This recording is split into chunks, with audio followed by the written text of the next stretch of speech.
آقا علیہ السلام کی خدمت میں ایک پیالہ پیش کیا گیا، اس پیالے میں اپنا ہاتھ رکھا، اس پیالے کے اندر حضور کی انگلیوں کے نیچے سے فَجَعَلَ الْمَاءُ يَسُورُ بَيْنَ أَصَابِعِهِ كَأَمْثَالِ الْعُيُونِ، کہا ایسے پانی جوش مار کے نکلنے لگا جیسے چشموں سے پانی جوش مار کے نکلتا ہے۔ وہ علاقہ جس جگہ حضور نے اپنی زبان مبارک سے چند قطرے مس کر کے کلی فرما دی، آج وہ علاقہ مری کی طرح ٹھنڈا ہے اور وہاں برف پڑتی ہے۔ یہ ایک طے شدہ حقیقت ہے اور بڑی کڑوی حقیقت ہے کہ جب کسی بندے کی رسائی اس مقام تک نہیں نہ ہوتی جس مقام پر دوسرا فائز ہے تو وہ سب سے پہلے اس کا انکار کرتا ہے۔ اگر آپ آقا علیہ السلام کی حیات مبارکہ کے دن گنے اور حضور کے معجزات گنے تو آپ محسوس کریں گے کہ ہر دن میں کئی معجزات ظاہر ہوتے ہیں۔ اگر اصحاب کہف کا سو جانا اور زمانے سے غافل ہو جانا یہ کرامت ہے جو قرآن بیان کرتا ہے، تو امت مصطفیٰ کے ان نیکوں کا لمحہ قیامت میں چند لمحے پہلے انتقال کر کے وادی آغوش میں چلے جانا یہ بھی تو کرامت ہے نا۔ آقا علیہ السلام جب مدینہ منورہ میں تشریف لائے تو مدینہ منورہ میں حضور کی آمد سے پہلے ایک قوم کی اجارہ داری تھی وہاں، یعنی یہود کی، وہاں حکومت تھی اور یہود وہاں طاقت میں تھے۔ تو سید عالم صلی اللہ علیہ وسلم کے جو صحابہ تھے انہوں نے حضور کے مدینہ منورہ منتقل ہونے سے پہلے اس قدر محنت کی، ایسے لوگوں کے ذہنوں کی تربیت کی کہ نبی پاک صلی اللہ علیہ وسلم کے پہنچنے سے پہلے وہ لوگ بغیر دیکھے حضور کے عاشق اور دیوانے ہو چکے تھے۔ چند صحابہ گئے مدینہ منورہ میں اور انہوں نے جا کے وہاں کے باسیوں کو اللہ کے حبیب کی شان بتائی، ان کا سچا ہونا بتایا، ان کا کردار بتایا، ان کی زندگی کے احوال بتائے کہ اعلان نبوت تو اب کیا ہے اور اس سے پہلے کئی سال تک ہم انہیں دیکھتے رہے، ان کی طبیعت میں جھوٹ نہیں ہے، بات کو گھما کے بیان نہیں کرتے، دوسروں کی حق تلفی نہیں کرتے، کردار اتنا ستھرا ہے کہ روئے زمین پہ اس جیسا پاکیزہ کردار نہ کبھی دیکھا گیا ہے نہ سنا گیا ہے۔ تو وہ مدینہ کے جو رہنے والے تھے صحابہ کرام علیہم الرضوان جو چند گئے حضور کے حکم پر، ان کی انفرادی دعوت پر اور انفرادی محنت پر اہل مدینہ کے دلوں کو اس قدر حضور کی محبت کا نعمت اور سوغات میسر آ گئی کہ حضور کی آمد سے پہلے اہل مدینہ جو یہودی نہیں تھے، عیسائی نہیں تھے، وہ آقا علیہ السلام کے دیوانے ہو چکے تھے۔ نبی پاک صلی اللہ علیہ وسلم مدینہ منورہ منتقل ہوئے تو اب وہاں کی جو طاقتور قوم تھی یہود، اب حضور کے آنے کی وجہ سے ان کی حکومت کمزور ہونے لگی اور ان کو اپنی طاقت میں واضح کمی محسوس ہونے لگی کہ ایک بہت بڑی تعداد ایسی ہے، اگرچہ وہ اس سے پہلے ہمارے مذہب پر ہمارے دین پر نہیں تھے لیکن بہرحال ان کا کوئی اپنا دین بھی نہیں تھا۔ جیسے راہبر کے بغیر قوم کی کوئی حیثیت نہیں ہوتی، راہبر کے بغیر وہ اجڑ ہی ہوتا ہے، بکریوں کا ریوڑ، چاہے وہ 10 لاکھ ہوں، 10 کروڑ ہوں، 10 ارب ہوں، جتنے بھی ہوں، راہبر کے بغیر قوم کی کوئی قیمت نہیں ہوتی، کوئی اس کی حیثیت نہیں ہوتی۔ تو وہ سمجھتے تھے کہ اگرچہ یہ ہمارے مذہب پر، مذہب یہود پر نہیں ہے لیکن ان کا اپنا بھی تو کوئی مذہب، نظریہ، فکر نہیں ہے نا، تو لہٰذا یہاں رہ رہے تھے، ہمارے ماتحت تھے۔ تو جب آقا علیہ السلام گئے تو حضور کا تو اپنا دین تھا، اپنی کتاب تھی، اپنی نبوت اور رسالت اور شریعت تھی، تو آقا علیہ السلام کے دین کو لوگ دھڑا دھڑ قبول کرنے لگے اور مسلمان ہونے لگے۔ اور آپ جانتے ہیں جیسے میں نے عرض کیا کہ حضور کی آمد سے پہلے ہی بہت بڑی تعداد مسلمانوں کی ایسی تھی جو وہاں پہنچی اور انہوں نے وہاں جا کے لوگوں کو تیار کیا اور آقا علیہ السلام کی آمد سے پہلے انہوں نے حضور کا دیوانہ بنا دیا۔ جب آقا علیہ السلام وہاں پہنچے وہاں حالات بدل چکے تھے پہلے ہی، کتب حدیث میں دیکھیں اور تمام ائمہ و محدثین نے لکھا ہے کہ نبی پاک صلی اللہ علیہ وسلم کی آمد کا جب اہل مدینہ کو پتہ چلا تو اہل مدینہ 14 دن تک اپنے کام کاج چھوڑ دیے، کاروبار چھوڑ دیے، غلہ منڈیاں ویران ہو گئیں اور وہ حضور کی آمد کے منتظر ہو گئے اور روزانہ صبح سورج کے طلوع ہونے کے وقت وہ نکلتے اپنے گھروں سے اور مدینہ منورہ کا جو بارڈر تھا اس بارڈر پہ آ کے کھڑے ہو جاتے انتظار میں۔ ظاہر ہے کہ اس زمانے میں ٹیلی فون نہیں تھا، اس طرح کی جدید سہولیات نہیں تھی کہ کنفرم اطلاع مل جائے کہ کس لمحے پہنچیں گے، کہاں پہنچ چکے ہیں، تو وہ انتظار میں رہتے سارا دن، سورج طلوع ہونے سے لے کے سورج غروب ہونے تک۔ جب سورج غروب ہو جاتا اور کوئی قاصد، کوئی خبر دینے والا انہیں میسر نہ آتا تو پھر واپس پلٹ جاتے، اور اگلے دن کی صبح سورج طلوع ہوتے ہی دوبارہ مدینہ منورہ کے بارڈر پر آ جاتے۔ 14 دن تک یہ سلسلہ رہا۔ بالآخر نبی پاک صلی اللہ علیہ وسلم کی آمد ہوئی تو پھر وہ آپ اشعار سنتے ہیں، طلع البدر علینا من ثنیات الوداع وجب الشکر علینا ما دعا للہ داعی۔ یہ اشعار بتاتے ہیں کہ وہ کس قدر اللہ کے حبیب سے محبت کرتے تھے۔ کہ دیکھو، میں ایک چھوٹی سی مثال دیتا ہوں۔ ایک بچہ 10 سال تک، 15 سال تک اپنے استاذ کے پاس پڑھتا ہے، اور 15 سال کے بعد بھی جب اس کے سامنے اس کے استاذ کا ذکر کیا جاتا ہے تو وہ کوئی نہ کوئی خامی بیان کرتا ہے۔ استاد ڈاڈے بہت نے، اصولاں دے بڑے پکے نے، بارش والے دن بھی پڑھان واسطے آ جاندے نے، وہ خامیاں ہی بیان کرتا ہے، تعریف نہیں کرتا۔ آپ کا ملازم ایز اے دکاندار، آپ کا ملازم 20 سال تک آپ کے پاس نوکری کرتا ہے، جب آتا ہوتا ہے تو لگڑ سا ہوتا ہے بالکل، انہوں کوئی پتہ نہیں ہوتا کہ نٹ انج کھولنا ہے کہ انج کھولنا ہے۔ اس مرحلے سے لے کے کاریگر بننے تک وہ سب کچھ آپ سے سیکھتا ہے۔ 20 سال کے بعد بھی جب آپ کے متعلق بات ہوتی ہے تو کوئی نہ کوئی خامی، ہلکی سی مسکراہٹ کے درمیان وہ بیان کرتا ہے، اور کوئی نہ کوئی عیب بھی آپ کا بیان کرتا ہے، استاد نہ اینج سان اینج سان اینج سان۔ لیکن وہ اہل طیبہ جو تھے، ان کے دلوں پہ کس قدر اللہ کے حبیب کی محبت غلبہ پا چکی تھی کہ حضور کی جیسے ہی سواری ظاہر ہوئی تو انہوں نے پہلا جملہ جو کہا وہ کتنا شاندار ہے، کہتے ہیں طلع البدر علینا۔ ان کے دلوں پر تھے تو وہ بھی انسان ہی نا، مدینہ منورہ کے رہنے والے جو انصار تھے جنہیں اللہ تعالیٰ نے ایمان کی دولت عطا کی، تھے تو وہ بھی انسان ہی، لیکن اللہ رب العالمین کے حبیب کی محبت کس قدر ان کے دلوں پر غالب آ چکی تھی کہ وہ اپنی انا، اپنے رسپیکٹ، اہل عرب ہونا، سب کچھ بھول بھلا کے انہوں نے جو پہلا جملہ محبوب کی زیارت پہ کہا، طلع البدر علینا ما دعا للہ داعی، اللہ رب العالمین نے اس ہدایت والے چراغ کو ہمیں عطا فرما دیا ہے۔ وجبت شکر علینا، ہم پہ تو شکر واجب کر دیا گیا اس حبیب کی ذات کے ملنے پر۔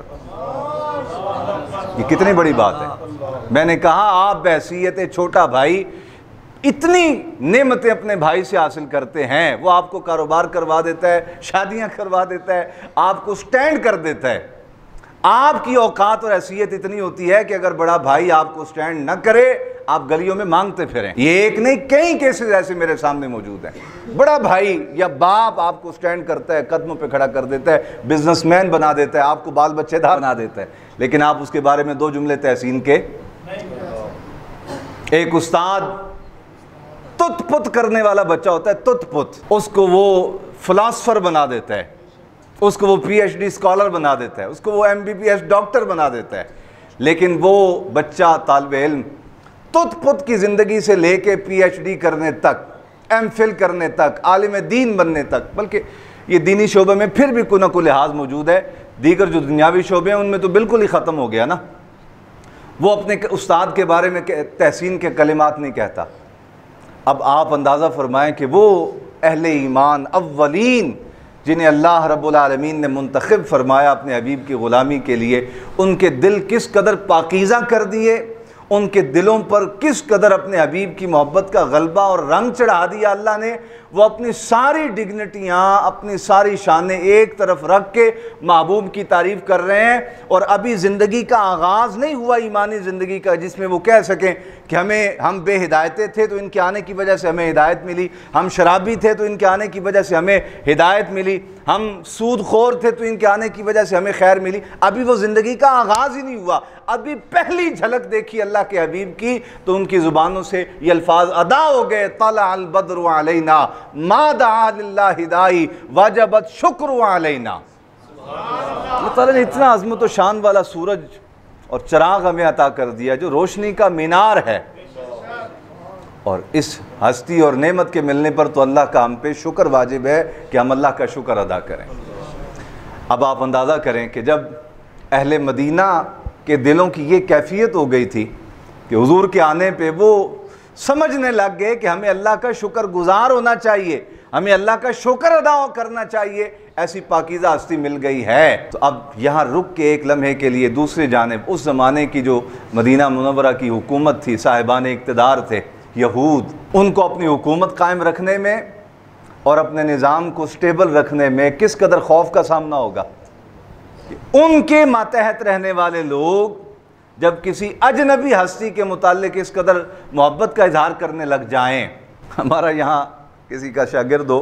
کسی اور بندے کے بارے میں کہہ دینا یار فلانا بندہ ماشاءاللہ تنخواہ بڑی اچھی دیندا ہے، تو ساتھ نو خطرہ پی جاندہ ہے کہ لو جی گیا جے۔ کسی پیر دا مرید ہوئے تے او کسی اور پیر دی تعریف کر دے تے او کہندے تو بدبخت آدمی ہے، تو فلانے بزرگ دی تعریف کرنا ہے۔ اچھا یہ ضمناً بات آ گئی ہے تو میں عرض کر دوں، دیکھو یہ ہماری ذمہ داری ہے دینی عرض کرنا۔ حضرت محی الدین ابن اکبر جو تھے، شیخ اکبر جنہیں کہا جاتا ہے، یہ اپنے مریدین کو دیگر مشائخ کی صحبت میں جانے سے روکا کرتے تھے کہ نہ جایا کرو، اور اس کی ایک وجہ اور حکمت یہ تھی کہ محی الدین ابن عربی رضی اللہ تعالیٰ عنہ کی بارگاہ میں جو اللہ کی رحمت اور انعام تھا وہ اس قدر بڑا تھا کہ دیگر مشائخ کے ہاں وہ چیزیں پائی نہیں جاتی تھیں۔ یہ ایک طے شدہ حقیقت ہے اور بڑی کڑوی حقیقت ہے کہ جب کسی بندے کی رسائی اس مقام تک نہیں نہ ہوتی جس مقام پر دوسرا فائز ہے، تو وہ سب سے پہلے اس کا انکار کرتا ہے، کہتے ہیں یہ کیسے ہو سکتا ہے۔ جیسے ہمارے ہاں بابی حضرات ہیں، اگر کوئی بیٹھا ہو تو ناراض نہ ہو، چونکہ ظاہر ہے کہ ان کے بزرگوں نے انہیں سکھائے یہ ہے کہ یہ کرامت اور کمال نہیں ہوتا۔ حالانکہ ہم جس آقا و مولا صلی اللہ علیہ وسلم کا کلمہ پڑھتے ہیں اور جس ہستی کے ہم غلام ہیں، ان کے ہاں تو کرامت اور معجزہ اس طرح تھا، اس طرح اگر آپ آقا علیہ السلام کی حیات مبارکہ کے دن گنے اور حضور کے معجزات گنے تو آپ محسوس کریں گے کہ ہر دن میں کئی معجزات ظاہر ہوتے ہیں۔ ایک قافلہ جا رہا ہے تبوک کی طرف، پانی ختم ہو گیا ایک مقام پہ، یہ بخاری شریف اور مسلم شریف کی روایت ہے، پانی ختم ہو گیا، آقا علیہ السلام نے فرمایا یار میں نے وضو کرنا ہے، پانی لے کے آؤ۔ جو خدام ڈیوٹیوں والے صحابی تھے وہ اترے، عرض کی یا رسول اللہ پانی کوئی نہیں ہے، ختم ہو گیا اور بتانا بھی یاد نہیں رہا۔ فرمایا دیکھو کسی کجاوے کے اندر کوئی ایسی برتن، کوئی ایسی چیز پڑی ہو جس میں تھوڑا بہت ہی پانی ہو، تو سارے اونٹوں کے کجاووں کو جمع کیا گیا اور ان میں سے جو پانی نکلا وہ ایک پیالہ تھا، 2 4 قطرے نکلے ہوں گے سب سے، ایک پیالہ نکلا، حضور کی بارگاہ میں پیش کیا گیا۔ اب ایک پیالے سے تو ایک بندہ بھی وضو نہیں کر سکتا، اور غزوہ تبوک کی طرف جانے والے صحابہ کی تعداد 1400 تھی۔ اب پیاس ہے، اونٹ پیاسے ہیں، جانور پیاسے ہیں، صحابہ پیاسے ہیں، مجاہدین ہیں، ساز و سامان ہے، وزن ہے، لوڈ ہے، تھک جاتا ہے بندہ، پیاس لگتی ہے، اور شکر دوپہر اور گرمی کے دن ہے۔ تو سید عالم صلی اللہ علیہ وسلم نے وہ پیالہ پکڑا اور اس میں اپنا دست نبوت رکھا۔ یہ بخاری شریف کے اور مسلم شریف کے الفاظ ہیں، فَجَعَلَ الْمَاءُ يَسُورُ بَيْنَ أَصَابِعِهِ كَأَمْثَالِ الْعُيُونِ۔ حضرت سالم فرماتے ہیں کہ میں نے حضرت جابر بن عبداللہ رضی اللہ تعالیٰ عنہ سے سنا، وہ اس موقع پہ موجود تھے، کہا میں حضور کے قریب تھا بالکل، اور میں نے دیکھا آقا علیہ السلام کی خدمت میں ایک پیالہ پیش کیا گیا، نبی پاک صلی اللہ علیہ وسلم نے اس پیالے میں اپنا ہاتھ رکھا، سیدھا ہاتھ، اور میں نے دیکھا کہ اس پیالے کے اندر حضور کی انگلیوں کے نیچے سے فَجَعَلَ الْمَاءُ يَسُورُ بَيْنَ أَصَابِعِهِ كَأَمْثَالِ الْعُيُونِ، کہا ایسے پانی جوش مار کے نکلنے لگا جیسے چشموں سے پانی جوش مار کے نکلتا ہے۔ اور وہ کوئی نظر کا دھوکہ نہیں تھا کہ ایسے ہی بس ایک نظر پڑی اور کسی نے دیکھا کہ پانی نکل، وہ نظر کا دھوکہ نہیں تھا، وہ حقیقت تھی۔ جابر رضی اللہ تعالیٰ نے جب یہ حدیث بیان کی تو حضرت سالم کہتے ہیں میں حیران ہوا، میں نے کہا انج بھی ہوتا ہے؟ کہا ہاں ہوتا ہے، ایسا ہوا۔ اچھا جب پانی نکلا تو وہ ایک پیالہ تھا تو 2 پیالے ہو گئے ہوں گے، 4 ہو گئے ہوں گے، 6 ہو گئے ہوں گے، کتنا پانی بن گیا تھا؟ کہا اتنا پانی بن گیا تھا، ہم تھے تو 1500، اگر ہم 1,00,000 بھی ہوتے تو حضور کی انگلیوں سے اتنا پانی نکلا تھا کہ 1,00,000 بندے کو بھی وہ پانی کافی ہو جاتا۔ اور کہا پھر ہم نے، ظاہر ہے کہ گرمی کے دن تھے اور پسینے سے شرابور تھے صحابہ، تو حضور مسکرائے، کہا جنہوں نے نہانا ہے وہ نہا بھی لو، اپنے اپنے برتن اور کجاوے بھر کے رکھ لو۔ اونٹ جو ہے ظاہر ہے کہ وہ ایک بڑا برتن پانی کا پیتا ہے، تو کہا اپنے اونٹوں کو بھی پلا لو، گھوڑوں کو بھی پلا لو، اور اپنے ساز و سامان بھی اس سے ریڈی کر کے ٹھنڈے کر کے رکھ لو۔ اب ہمارے ہاں یہ جو وابی حضرات ہیں ان کے ہاں یہ کہتے ہیں کیسے ہو سکتا ہے جی، ہم نہیں مانتے۔ اچھا اسی غزوہ تبوک کی طرف سعودی عرب میں ایک علاقہ ہے، آپ بے شک اس پہ گوگل میں سرچ کر کے دیکھ لینا، زمینی چیزیں دیکھنے کے متعلق گوگل اتنی رہنمائی کر دیتا ہے، لیکن اللہ کے دین کے متعلق گوگل کی رہنمائی ہم قطعاً قبول نہیں کریں گے۔ اللہ کے دین کے لیے اللہ کا قرآن کافی ہے۔ یہ میں وضاحت اس لیے کر دوں نا کہ بعد میں کوئی میری زبان کا کلپ نکال کے کہ حضرت صاحب خود گوگل کی طرف رہنمائی کر رہے تھے۔ تو یہ جو احباب جاتے رہتے ہیں وہاں، ان کو پتہ ہوگا، انہوں نے آنکھوں سے بھی دیکھا ہوگا، یہ غزوہ تبوک کی طرف نبی پاک صلی اللہ علیہ وسلم تشریف لے جا رہے تھے، اور گرمیوں کے دن تھے اور علاقہ بھی سارا وہ گرم ہے۔ سید عالم صلی اللہ علیہ وسلم ایک اور مقام آیا، چونکہ سینکڑوں میل کا سفر تھا، سینکڑوں، کئی دن کی مسافت رہی، پانی پھر ختم ہو گیا۔ آقا علیہ السلام نے فرمایا بھئی پانی ختم ہو گیا تو پانی تلاش کرو۔ اب یہ ادب صحابہ بھی دیکھیں کہ یہ نہیں عرض کیا کہ حضور وہ پچھلے چوک سے تسی پانی پتھا میں جو کٹ دیتا سی تو اور کٹ دیو۔ وہ محبوب کی مرضی سمجھتے ہیں کہ جب محبوب چاہیں گے عطا کر دیں گے، اگر محبوب چاہے ہمیں پیاسا رکھنا تو ہم پیاسے رہنے کے لیے تیار ہیں، اور ہم جیسے نہیں تھے مطالبے کرنے لگ جائیں۔ یہ نہیں کہا کہ وہ پچھلے مقام پہ جب پانی ختم ہوا تھا تو آپ نے اپنے معجزے کو ظاہر فرمایا اور انگلیوں کے نیچے سے پانی کے چشمے نکل پڑے، خاموش رہے، فرمایا تلاش کرو۔ یہاں قافلہ روک دیا گیا، سواریاں بٹھا دی گئیں اور کہا تلاش کرو دائیں بائیں بستیوں میں، علاقوں میں، کہیں کسی گاؤں میں، کسی دیہات میں کوئی پانی کا کنواں وہاں سے نکل آئے۔ تو چونکہ یہ ریگستانی ٹائپ کا علاقہ ہے سارا،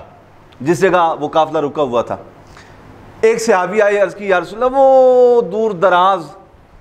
کوئی چشمہ بہا کرتا تھا کسی زمانے میں، اب نہیں ہے وہاں چشمہ، اب بالکل اتنا سا پانی نکل رہا ہے جیسے جوتے کے تسمے کے برابر، پورا ریگستان خشک ہے،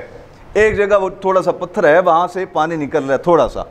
اور وہ پانی کی مقدار اتنی ہے جیسے جوتے کا تسمہ ہوتا ہے۔ اب آپ اندازہ کریں کہ جوتے کے تسمے کے برابر مقدار کے برابر اگر اس طرح پانی کی لہر چل رہی ہے تو وہ کتنا پانی ہوگا؟ آپ 10 منٹ کھڑے رہیں تو جا کے شاید 2 گلاس پانی بنے۔ آقا علیہ السلام نے فرمایا چلو ٹھیک ہے لے چلو وہاں۔ حضور کے ساتھ کچھ صحابہ بھی گئے، آقا علیہ السلام نے حکم دیا، فرمایا پانی کو روکو ہاتھ رکھ کے۔ ان صحابہ نے یوں کر کے ہاتھ رکھ کے پانی کو روکا، کچھ دیر کے بعد کچھ قطرے جمع ہو گئے اس میں، اور اتنا جمع ہو گیا کہ حضور نے اس میں سے چلو بھر کے ایک منہ میں ڈالا کلی کرنے کے لیے۔ ظاہر ہے کہ وہ آبشار ٹائپ کی چیز تھی، پرانے زمانوں کے وقتوں کی وہ بات تھی، تو اس کے نیچے گڑھا بھی تھا۔ سید عالم نے، وہ صحابہ نے جو ہاتھ روکے رکھے اور پانی روکا، کچھ دیر کے بعد جو پانی جمع ہوا اس میں سے صرف ایک چلو لیا، منہ میں ڈالا اور کلی کر کے وہ جو نیچے جہاں وہ جا رہا تھا پانی اس میں ڈال دیا، اور پھر حضور مسکرائے کہا صحابہ تم میں سے اللہ جسے لمبی حیات نصیب کرے گا وہ میری بات کی تصدیق کرے گا اس زمانے میں جا کے کہ آج یہاں زبانیں خشک ہو رہی ہیں، آج یہاں ٹھنڈک کے کوئی آثار نہیں، آج یہاں سبزے کے کوئی آثار نہیں، یہاں خشکی ہے، تری کی علامت بھی کوئی نہیں، پانی کا صرف ایک لائن بہ رہی ہے جوتے کے تسمے کے برابر، یہ میں نے کلی ڈال دی ہے، ایک وقت آئے گا یہ علاقہ سرسبز و شاداب بھی ہوگا اور ٹھنڈا یخ ہوگا۔ آج آپ خود سعودی عرب کے نقشے پہ جا کے دیکھ لیں، وہ علاقہ جس جگہ حضور نے اپنی زبان مبارک سے چند قطرے مس کر کے کلی فرما دی، آج وہ علاقہ مری کی طرح ٹھنڈا ہے اور وہاں برف پڑتی ہے۔ میں نے جب یہ حدیث پڑھی تو میں نے کہا واقعی چیک تو کریں، جب چیک کیا تو وہ علاقہ آج بھی موجود ہے سعودی عرب میں۔ تو دیکھو ہم جس نبی کا کلمہ پڑھتے ہیں اس نبی کی شان یہ تھی کہ اللہ رب العالمین نے اس ذات کو جتنے حیات کے دن عطا کیے، ظاہری حیات کے، ایک ایک دن میں ایک نہیں کئی معجزات ظاہر ہوتے ہیں۔ تو یہ کیسے ممکن ہے کہ اگر کوئی اس ذات میں فنا ہو جائے اور اپنی چاہت کو اس ہستی کی چاہت پہ قربان کر دے تو جو کمالات اس ہستی کو اللہ نے عطا کیے تھے ان کمالات کا فیض اسے میسر نہ آئے؟ یہ کسی کی سوچ کا ٹیڑھا پن تو ہو سکتا ہے، اسلام کا نقص نہیں ہو سکتا۔ اسلام صبح قیامت تک جس طرح حضور کی ظاہری حیات میں تابندہ و زندہ تھا، صبح قیامت تک اسلام اسی طرح زندہ و تابندہ رہے گا۔ اور اس کی علامت آقا و مولا صلی اللہ علیہ وسلم نے خود بیان کر دی، کہا سنو جو میرے راستے پہ لوگ ہوں گے جن کی ادائیں میری ادائیں سے فیض پائیں گی، جن کی زندگیاں میری زندگی کی تابع ہوں گی، اللہ رب العالمین انہیں ذلتوں میں رسوا نہیں کرے گا، میرا رب حتیٰ کہ انہیں یہ شان عطا کر دے گا، قیامت قائم ہوگی، قیامت کی سختیاں ساری انسانیت جو اس وقت موجود ہوگی ان کو سامنا کرنا پڑے گا، حتیٰ کہ جب سور پھونکا جائے گا زمین کا سینہ پھٹ جائے گا، کان سے خون بہنے لگے گا، لیکن جو میرے راستے پر ہوں گے قیامت کے لمحات آنے سے پہلے پہلے میرا رب انہیں چین کی نیند سلا دے گا۔ یہ کرامت نہیں ہے تو اور کیا ہے؟ وہ جو اصحاب کہف 309 دن تک لیٹے رہے، آرام کرتے رہے، یہ کرامت نہیں تھی اور کیا تھا؟ بھئی اگر اصحاب کہف کا سو جانا اور زمانے سے غافل ہو جانا یہ کرامت ہے جو قرآن بیان کرتا ہے، تو امت مصطفیٰ کے ان نیکوں کا لمحہ قیامت میں چند لمحے پہلے انتقال کر کے وادی آغوش میں چلے جانا یہ بھی تو کرامت ہے نا۔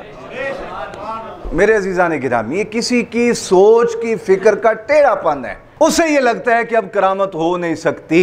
لیکن اسلام کا نقص نہیں، اسلام آج بھی تابندہ و زندہ ہے۔